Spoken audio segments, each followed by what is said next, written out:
संततधारेने पिकांना मोठा फटका, बळीराजा संकटात, नागोठाणे रोषण पत्के।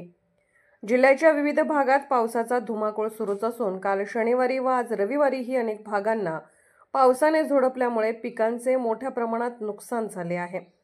राज्यातील विविध जिल्ह्यात मुसळधार पावसाची शक्यता असताना सलग पावसामुळे शेती पिकांचे नुकसान होत आहे।